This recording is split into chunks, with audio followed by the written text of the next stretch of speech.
Okay, hi everybody, it's Sam. I'm going to begin reading chapter 8 from Twilight Hunger.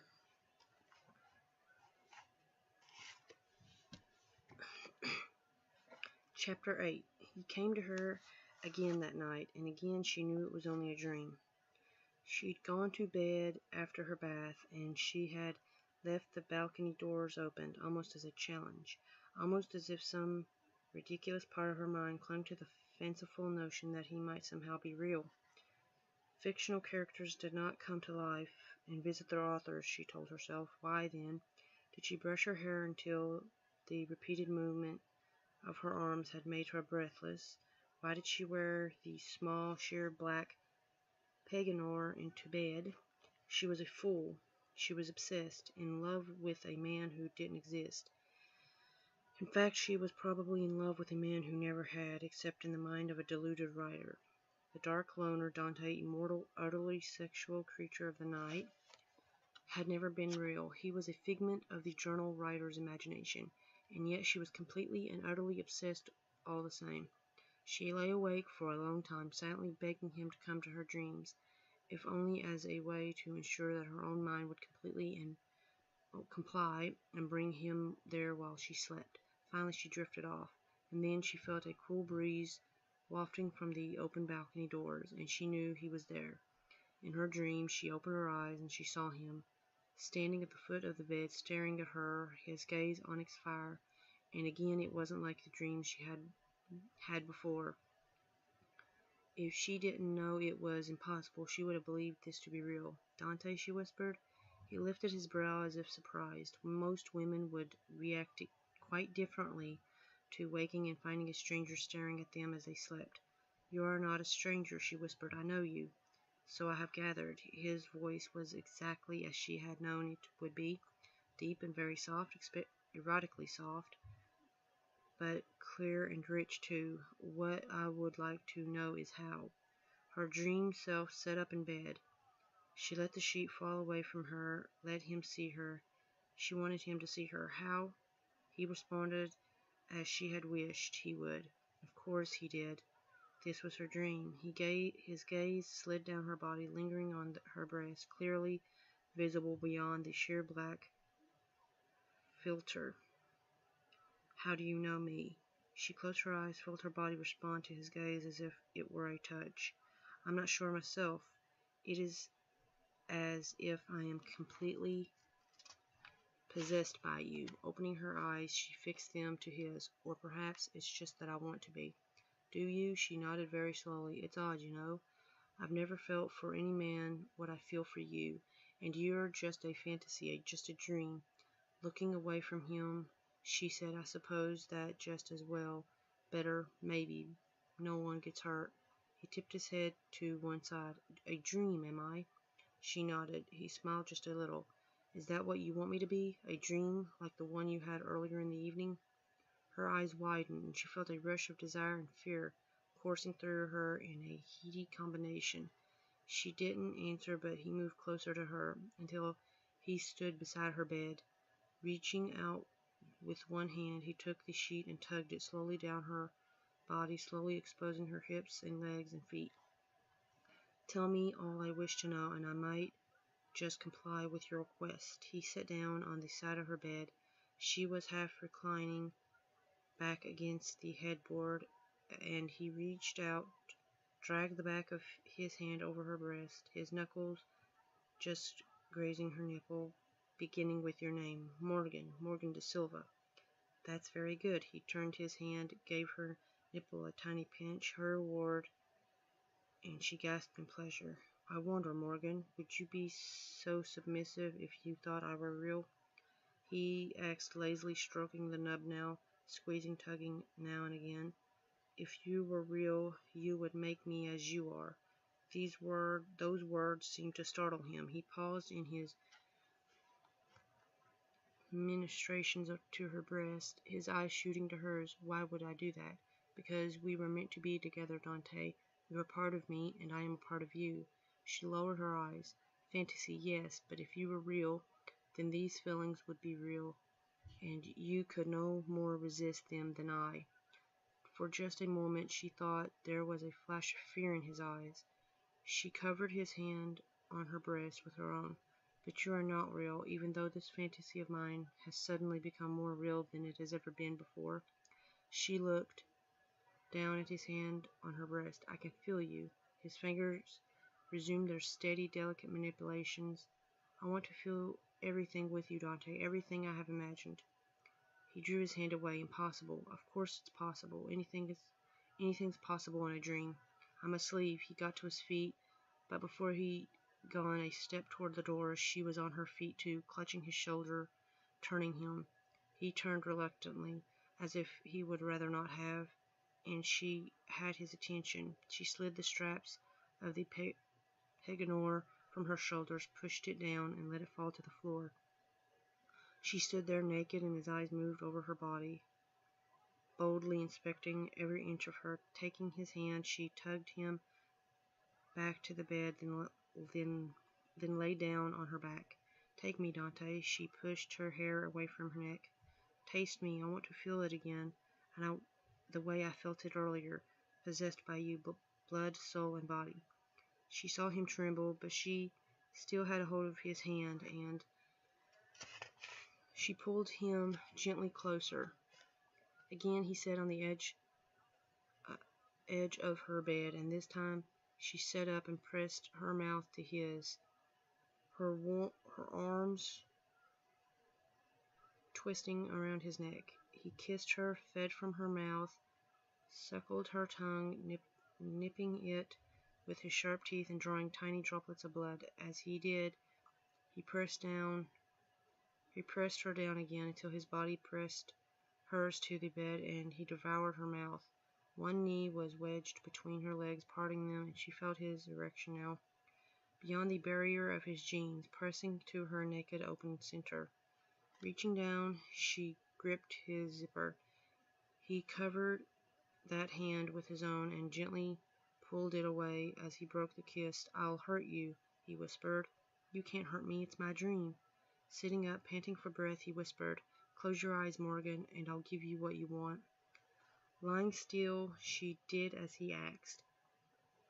She closed her eyes. He leaned close to her again, and his lips now were very near to her ear. "Surrender to me," he whispered, slowly, repeatedly.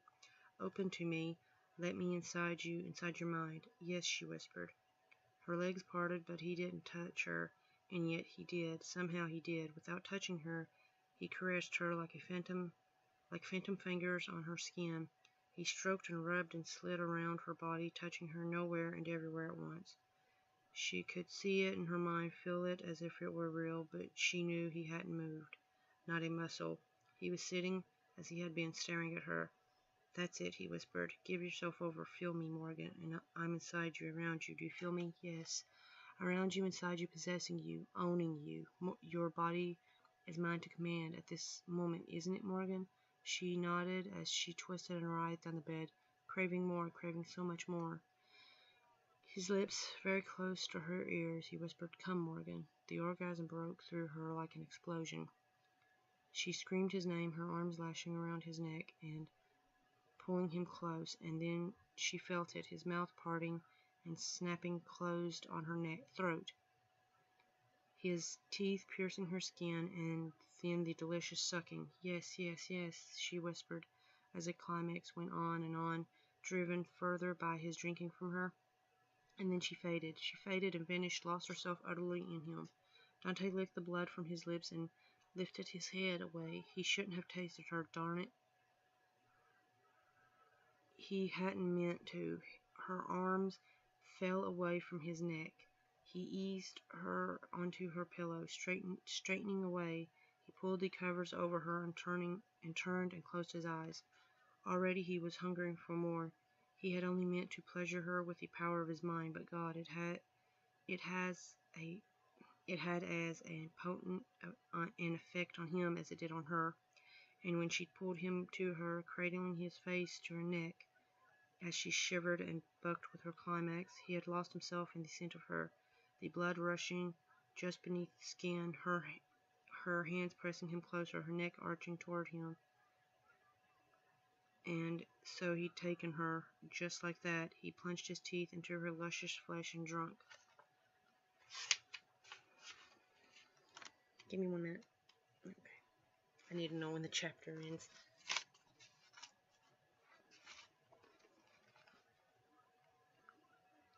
Only a little, God, only a little, but the power of it was beyond understanding.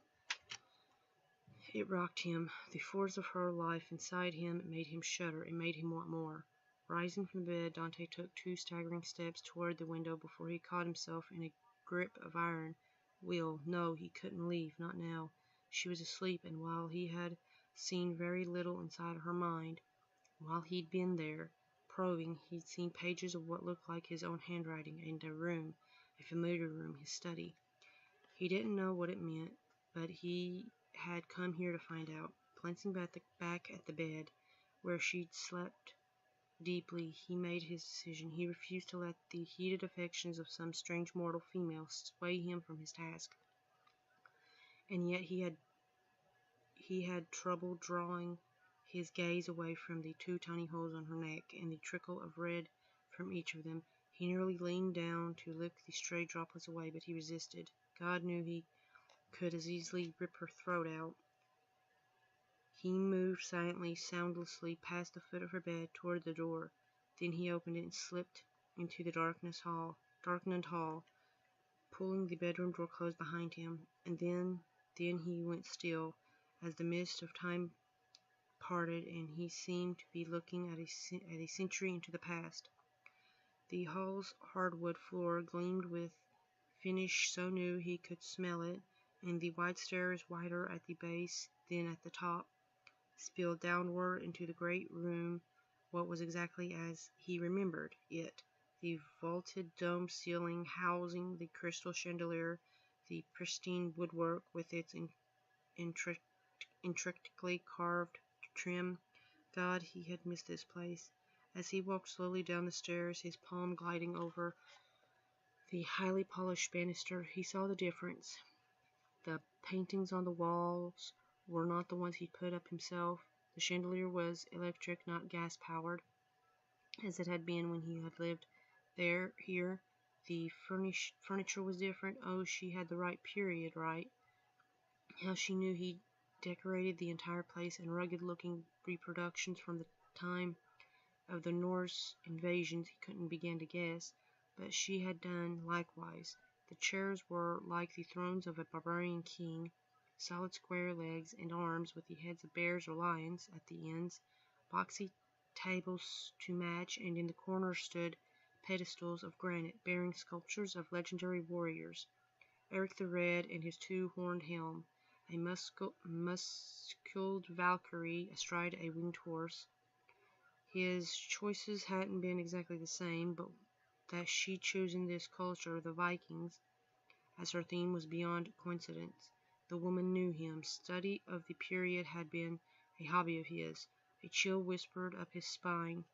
He glanced toward the darkwood double doors that led to his study, or had once. It had been his haven, his shelter against the world. He was almost afraid to go in there, almost couldn't make himself to do it. But then he did. He moved to the doors, gripped the brass handles, turned them, and pulled the doors open. His study opened out before him as if he were looking again into the past. The fireplace on the far wall had been restored to its original design. The huge antique desk in the corner was not exactly like his, but the size was right. The chair before it was modern, of course, with casters, and the computer on top of the desk seemed completely out of place. It occurred to him suddenly that that must have been the spot where she had been earlier tonight, when he had been inside her mind, when he had felt her fantasizing about him, felt everything she imagined as if it were real. Before he could dwell on that for much longer, he caught sight of something else, something that drew his head around fast and then captured his full attention.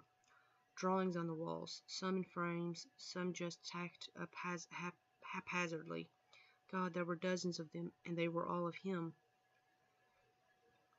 He stared as if stricken, moved closer against his will, and scrutinized every line, every shade, and shadow that made up the contours of his face, and as he did he ran his hand over his own chin and cheek and jawbone.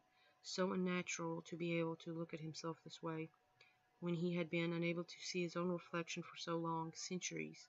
Was his face that angular? Were his eyes that deep, that shadowed? God, he looked haunted. How did this woman know him? How? The room suddenly seemed too small and felt like a vacuum. He sucked in a breath, then another, but couldn't seem to find enough air. The shock, he supposed, of seeing himself depicted so clearly. He opened every desk, drawer, but found no evidence, and he scanned the bookshelves as well, to no avail. The computer mocked him. He knew very little about the machines. Searching its contents would be challenging, and still he supposed he would have to attempt it. But first, air. He was still having trouble digesting all of this, particularly when he glimpsed the drawings of him as a child, near the campfire of his family, while Seraphina danced. His breath caught in his throat then. Dante dragged himself to the nearest window, flipped the catch at the top, and opened it easily. Then he took a deep drink of cool, bracing night air. A shrill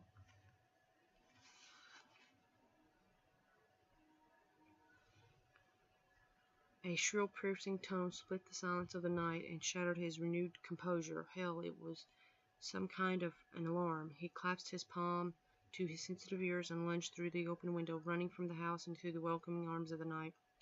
As he paused, crouching in the bushes while deciding what the hell to do next, she came. Morgan, wakened by the alarm. She had gone directly to the study where he had been, as if she knew. God, how connected they were.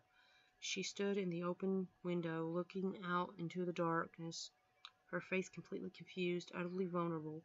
She would remember their encounter only as a dream, and yet she knew someone had been inside her house. The way she was staring out, squinting, searching the darkness, it seemed almost as if she were hoping to see him, rather than fearing she might. The woman had no idea of the kind of power she was playing with, no idea. She had better hope she never had to learn. He started to leave, then he saw her move, and something about the way her eyes changed caught his attention. She was turning, staring hard at the window glass, and lifting a hand to her neck. Oh God, the reflection! She saw the wounds by night that would have vanished at first touch of sunlight on her flesh. She saw the 2 punctures, the tiny ribbon of blood on her white flesh. She saw them, and she knew. I could probably read another chapter. Let me see how long this one is first.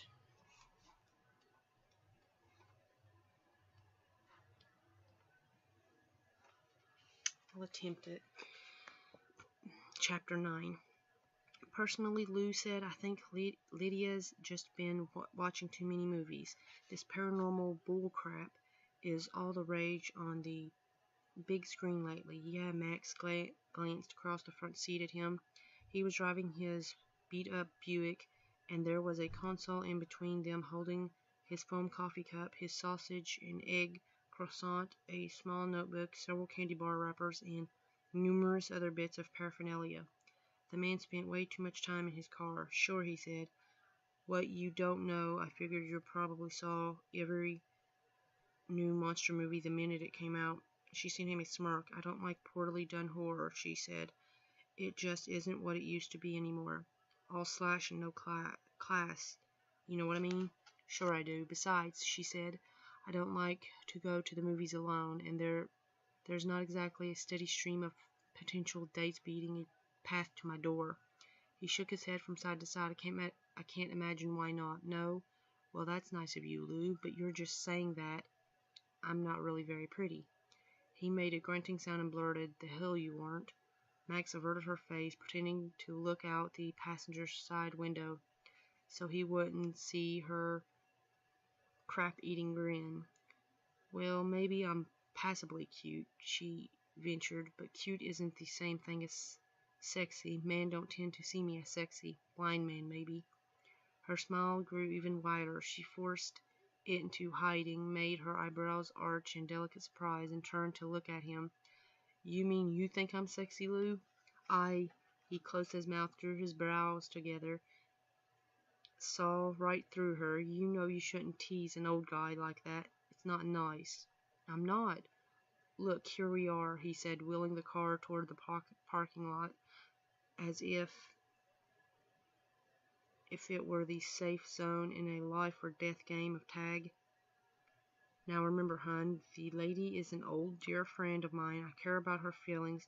She just lost her best friend in the world, and I gotta tell you, that's the least of the losses she's been through in her life.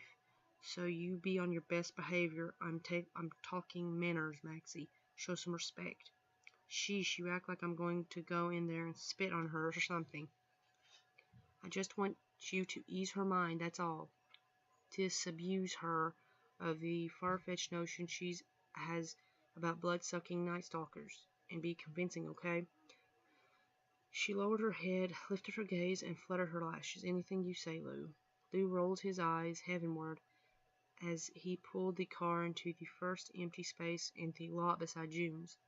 The place had a bar in one half and a dining room in the other. It was pretty dead at mid-morning on a weekday, which was Max figured why Lou had chosen it. She got out her side, not bothering to lock the door, which Lou remedied for her with a look of exasperation. The way Max figured it, if someone was so desperate for wheels that they would make off with Lou's rustmobile, more power to them. He would do better collecting the insurance. They walked up the steps to the diner's entrance. Lou opened the door for her, and she made darn sure to brush his body with hers when she went through it. He pretended not to notice. A woman looked up from a table when they came in, her eyes skimming Max quickly, lighting on Lou and warming as she got to her feet and smiled. It was a weak, watery smile, and Max probably would have felt a rush of sympathy for anyone else who smiled like that, except that this woman was a buxom bleached blonde who would look good in a feed bag, and she was sending that wet smile to her cop. Max quelled her urge to scowl at the woman as Lou led her to the table. "Lydia," Lou said, "how you been doing, hon?" He reached out for a gentle hug as he spoke to her, and Max felt her blood throb in her temples. "I'm all right. Thanks for coming, Lou." She eased her grip on him and glanced at Maxine. "Lydia, this is Maxine Stewart, the girl I was telling you about. Maxie, Lydia Jordan." Lydia's smile didn't falter, didn't turn into one that seemed forced or strained, as Max had expected it to. She probably thought Max was too young to be any competition for Lou's affections. Well, she darn well better think again. "I can't tell you how grateful I am that you agreed to meet with me, Maxine," Lydia said, reaching out to clasp Maxine's hand in both of hers. "Lou said you know more about this kind of thing than anyone he knows, and so I need the opinion of someone like you, whose judgment I can trust beyond question." Max blinked, a little surprised. So Lou had sung her praises, had he? Cool, that was good to know. She shot Lou a look, but he avoided it and waved at the chairs. "Let's sit and get on with this." Max sat on one side of the small square table, Lou on the other, with Lydia in between them. Lovely.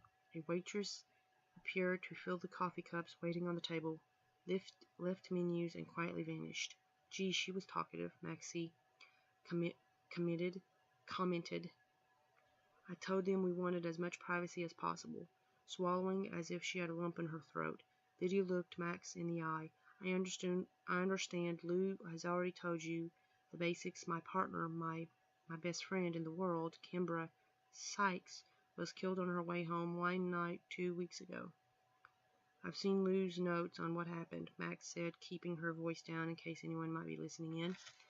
She wouldn't want to get Lou into trouble for the world. They found her the next morning in an alley. Lydia nodded, her blonde hair moving with every motion. She wore too much makeup, Max thought unkindly. Old broads tend to do that. Pile it on in an effort to cover up the ravages of time. "Lou's going to be mad as hell at me for this, Maxine, but..." Lydia pulled an envelope from the black leather attache case at her side, slid it across the table. "I got copies of the FBI Oh, sorry, I got copies of the crime scene photos and the autopsy reports before the FBI took over the case. Oh, for crying out loud, Lydia, how the hell? Lou broke off as Max started to open the envelope, and Lydia held up the hand to stop her. I'll go freshen up, give you time to look that over. Max paused with her hand inside the envelope. Sorry, I wasn't thinking. That's okay, go ahead. That's what I brought it for. She got to her feet, headed for the restroom in the back, and vanished from Max's line of vision. You didn't know she had this stuff? Max asked, sliding the documents and photos from the envelope. No, and I have no idea how the hell she got her hands on it either. The freaking feds came in, took all the evidence, and destroyed any copies we made. Max looked up at him. They did? Yeah, it just happened. There's something going on, Maxie, but I am damned if I know what. My best guess would be maybe a serial killer using the same MO, but if you breathe a word of that, I'll deny it. Thank goodness Big Brother keeps the public so well informed, she muttered. She laid the stack on the table, flipped over the top pages, and stared down at the crime scene photographs. A woman, very tall and lean, maybe in her early 40s, lay on the ground in an alley. She wore khakis and a forest green sweater with a V-neck. Her light brown hair was twisted into a neat knot. Not not a hair out of place, Max muttered. Look at her clothes, Lou. They aren't dirty or torn. Her makeup isn't even smeared, I know. She flipped through the photos and got to the autopsy shots, which were routine until she got to the close-ups of the woman's neck. 2 tiny punctures marred the lily-white skin there. Again, she flipped the pages rapidly until she got to the autopsy report. The woman died from blood loss. She told Lou it says an impossibly small amount of blood remained in her body, but that she didn't have a single injury somewhere, not a cut, not a bruise, no internal bleeding, nothing, except for those 2 puncture wounds at her throat. She skimmed the page, then went back to the first stack of photos, flipping quickly through them, and not a drop of blood at the crime scene either. She lifted her gaze, met Lou's, then beyond him she saw Lydia approaching slowly and took her cue, shoving the stack of papers and photos back in the envelope. No one should have to see her best friend looking like that. Well, Lydia asked, standing near the table, what's your opinion? Can I keep these? Max asked, holding up the envelope. I'd like to study them a little more. Of course, I made copies, but what do you think, Maxine? Am I completely insane to think it could have been I mean, you're not insane at all. Either someone was trying very hard to make this murder look like the work of a vampire, or else it actually was. Maxie, Lou looked as if he wanted to throttle her. Sorry, Lou, but for crying out loud, do you have any better theories? 100. Alien abduction would be a better theory than that. Geez, Max, I brought you here to make things better, and you've only made them worse. Don't yell at her, Lydia said. Her voice was soft but firm. I wanted her to give me her honest opinion, and she did that. In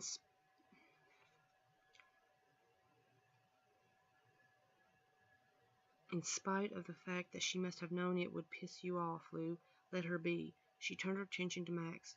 What do you think I should do now? Maxine felt herself grow a little taller. The woman was asking for her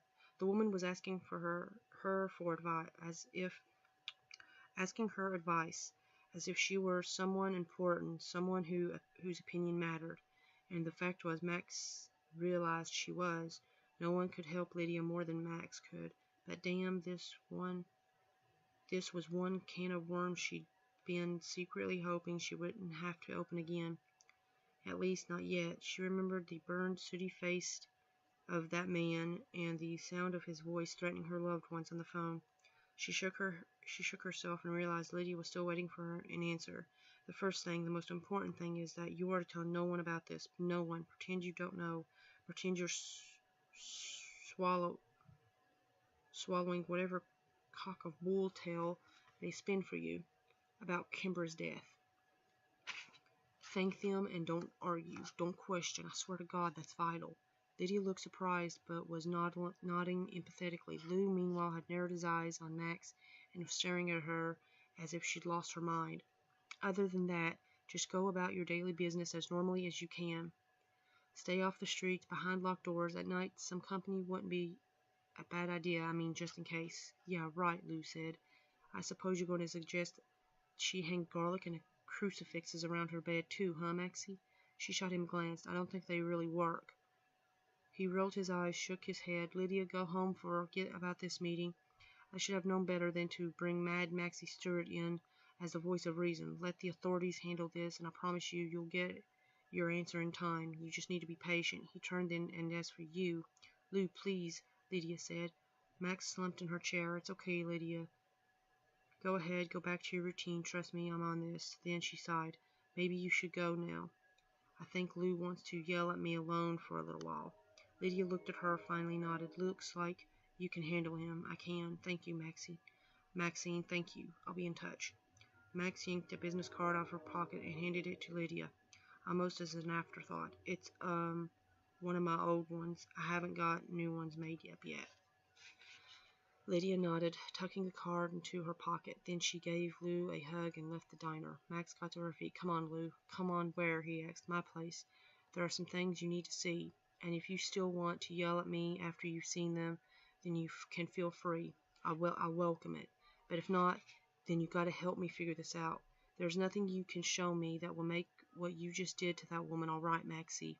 I'm never going to forgive you for this." "Yeah, you will." He reached for the envelope, but she snatched it off the table before he can grab it. "That's classified material," he said. "I know," she said. "I've got reams more of it at my place, so this will fit right in." He stared at her, waiting for the punchline, and when it didn't come, he lifted his brows and widened his eyes. "Come on," she said. "I'll explain when we get there." Lou noticed the change in Maxie right off the bat. Man, she'd taken him by surprise, encouraging Lydia's delusions instead of debunking them. Max was wild, yes, impetuous, that too, irreverent, and a little bit of self-involved, but damn, he'd never thought she would turn on him when he's counting on her. He was more than a little disappointed. Then again, she was a kid. What could you expect? But now he was getting worried. When they left the diner, she acted as if she thought someone might be watching them. She looked up and down the road, looking underneath his car before she got in, checking the back seat, and then kept checking the rearview mirror as he drove. "What the hell is the matter?" he asked her. She glanced into him, shook her head. "Stop at the bank. I need to get something." He frowned at her, pulled into the bank's driveway. "Drive through the window," he asked. "Safe deposit box." "Okay." That sent a little chill up his spine. What the hell was Mad Maxie up to? He parked the car as she dug through her purse and finally came up with a key. Then he followed her inside, and damned if her behavior didn't set his antenna on high alert.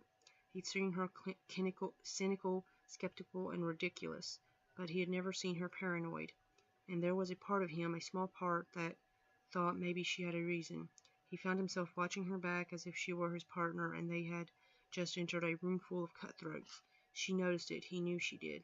Saw the way her eyes warmed in appreciation. She had hellacious eyes, Maxie did, big and green and shiny. Went with the fiery red hair. She was a technicolor female in spirit as well as looks. She sent him a wink and a secretive smile as a teller led her into a back room. Lou grated his teeth and moved in closer, put his back to the door she'd gone through, kept his eyes on the place, and tried to ignore his slightly increased pulse rate. Maxie, he realized, had no idea what it did to him when she flirted the way she did. Constantly. She thought he was too old to react to her, thought he was no threat, no danger. A gilding. Hell, it wasn't exactly flattering, but to be honest, Lou liked that she felt safe with him. He was damned ashamed of himself for the reactions in both body and mind that he couldn't always prevent. He would rather be shot than admit that to her, though. He didn't want her knowing he was just another dirty old man. 18 years between them. Technically, he was old enough to be her father. Okay, a young father, but still. She came back out, and he didn't see anything in her hands that she hadn't had when she had gone in. Then he noticed that her handbag was plumper now than before. Jesus, was she careful? Was she being careful?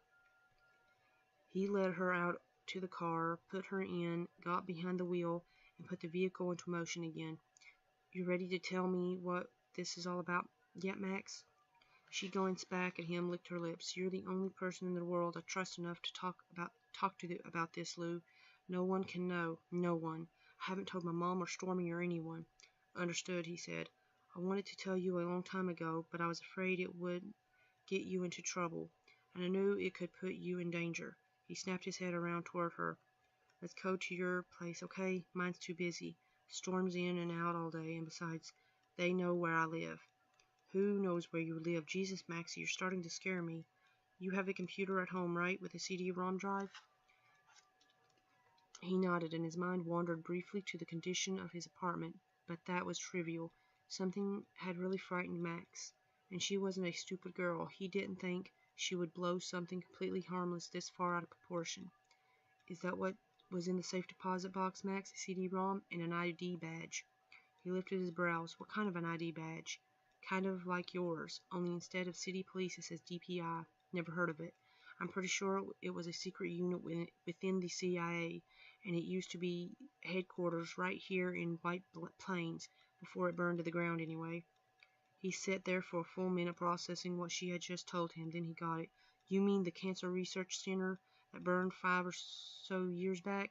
She nodded. Yeah, only it wasn't cancer they were researching. He swung the card into his space, gripped the wheel with both his hands facing her. You were there, snooping around that night. I remember when you asked me to. He broke off as it came clear.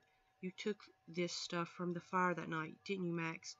That's why you needed me to help you get around those soldiers who showed up. Now you're getting it, and it's getting even better, Lou. Someone besides you saw me snooping around there that night. Who? The guy who belonged to the ID badge, I think. Holy freaking.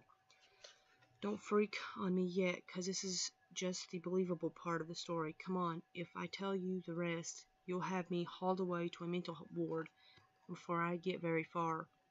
You gotta see this stuff for yourself. She opened the car door, got out, hitched her purse up onto her shoulder. Lou got out too, but his head was spinning. He couldn't believe Max had stolen secrets from some kind of government agency. My God, people went to prison for less. He took her arm, led her up the outside stair to his second floor apartment. I don't know what the hell you've gotten yourself into this time, Max, he said softly. I just hope to Christ I can get you out of it. Okay, that's the end, and I'll try to read another chapter or two tomorrow, so bye.